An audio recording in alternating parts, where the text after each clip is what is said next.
What are you after? Money? Huh? Caught off guard by the sudden question and the abrupt change in Thomas's dad's demeanor, I couldn't respond right away. You're absolutely not marrying into a rural farming family. A resounding declaration against our marriage. That's enough. Frustrated, I stood up. My name is Lena. I'm 26 years old. I've been dating Thomas since college, and we're planning to get married in 6 months. The truth is, I don't have parents. Both passed away due to illness when I was in elementary and middle school. So I was raised by my grandparents until I moved out for college. Now only my grandfather Oliver is left, living alone in the countryside. I heard that Thomas's dad, Arnold, is an executive at a major car manufacturing company. One day, my executive father wants to meet your guardian. It's a family meeting. Thomas mentioned during lunch. I wondered why he had to specify executive father, but it's a marriage, so a formal meeting is natural. I replied, okay, got it. Still, Thomas occasionally boasted about coming from a wealthy, prestigious family. However, he also worked hard to live up to that reputation. He's fluent in multiple languages and was one of the top students in his class.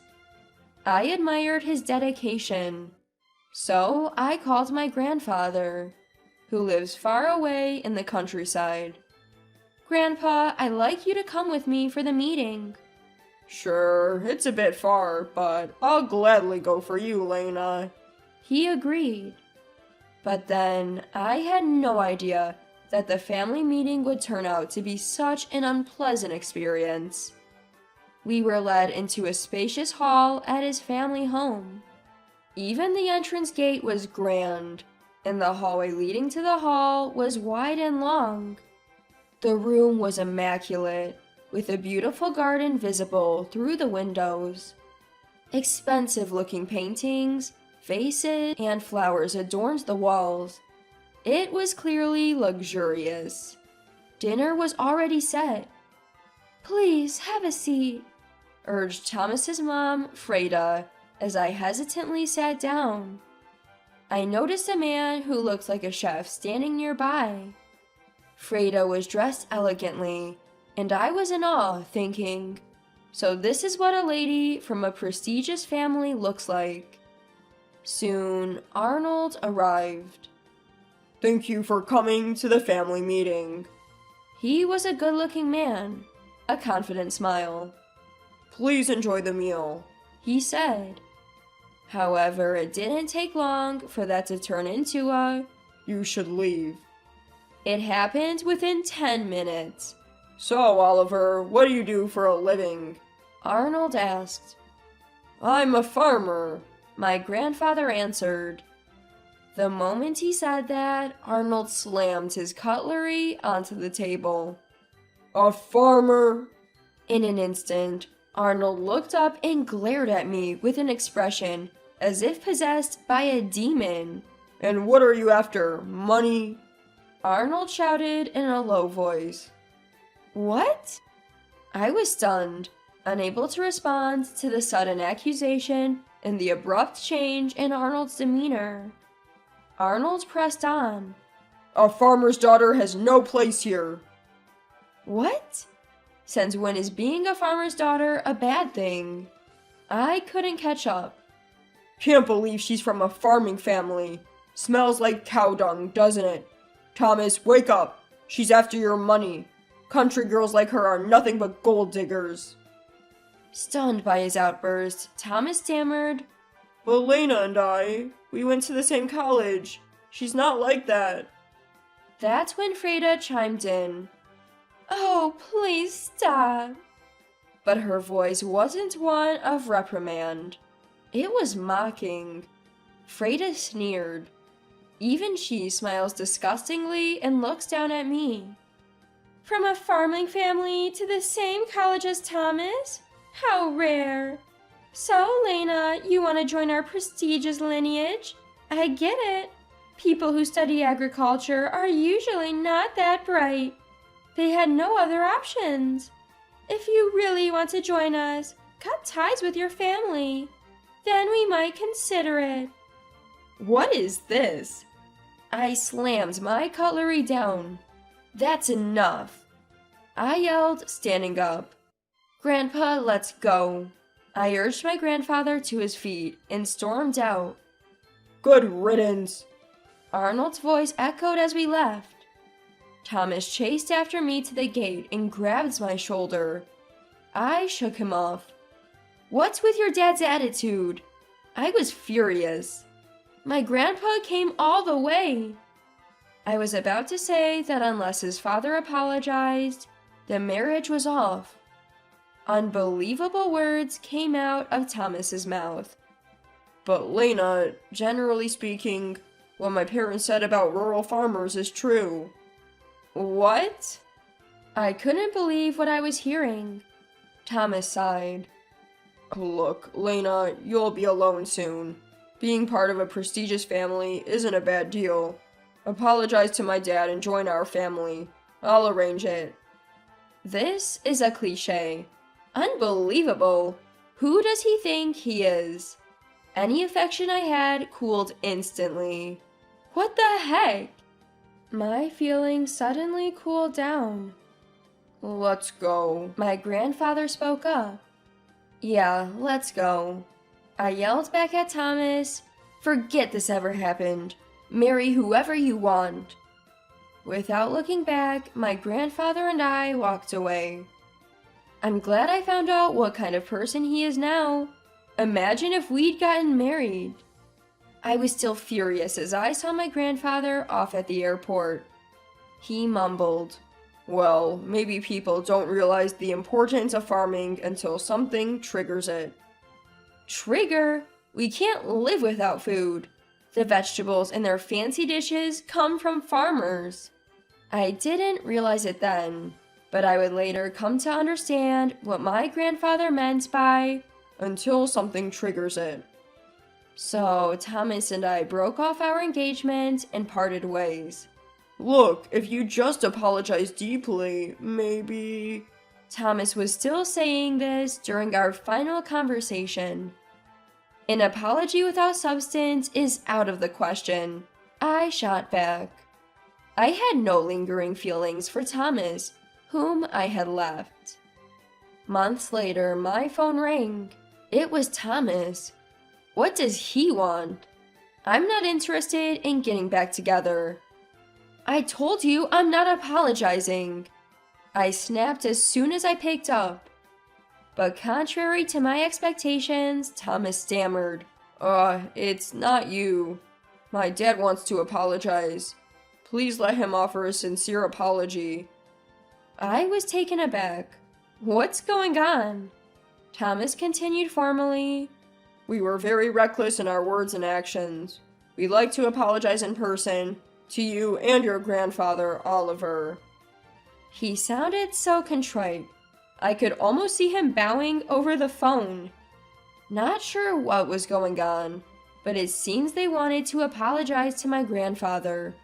So I contacted him. Let's hear them out at their place, my grandfather said over the phone. What's going on? I asked. They got outsmarted by the very farmers they looked down on. My grandfather chuckled.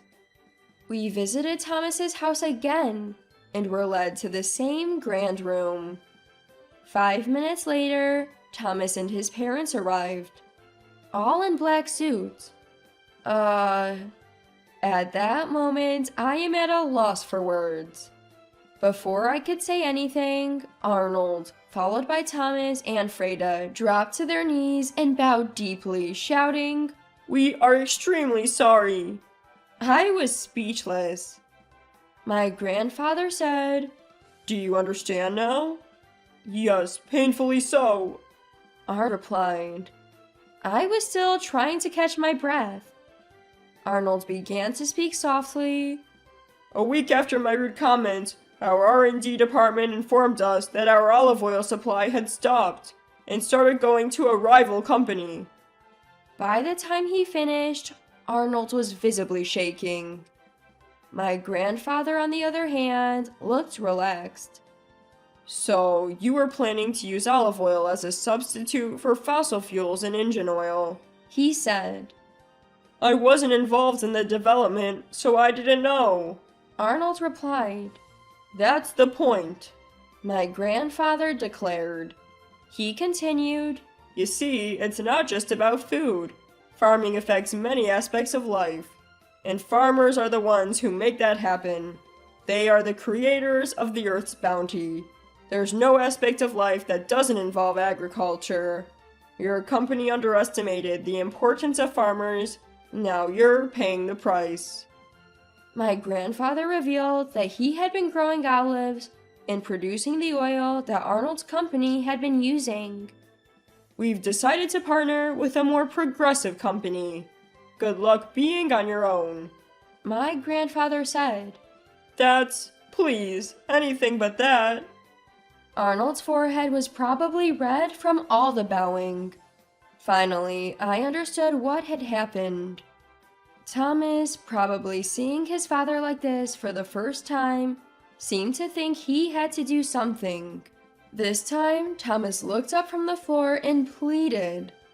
Look, I know I messed up with your grandfather, but my dad is apologizing. Can't we start over? And could you please convince your grandfather? What's his deal? Is he kidding me? I was furious. My anger boiled over, but I found calm words. Why did you study biotechnology in college if you're going to look down on farmers? Because it's good for job prospects, he said. I couldn't help but laugh. Since this is how they got into the company, I think their parents have a lot of power. Any company would ask you why you chose that department at university. By that answer alone, you've learned nothing in college. I liked the Thomas who worked hard, but I can't stand the Thomas who looks down on others. I'm a farmer's daughter. I chose biotechnology to help farmers grow better crops. Our life goals are just too different. Oh, was on the floor, his face a mess of tears and snot. It was an ugly sight.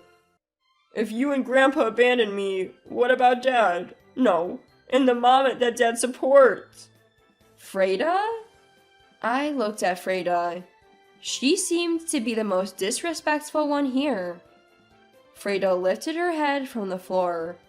Her eyes were red, probably from crying. But that wasn't my concern. I pushed her away coldly.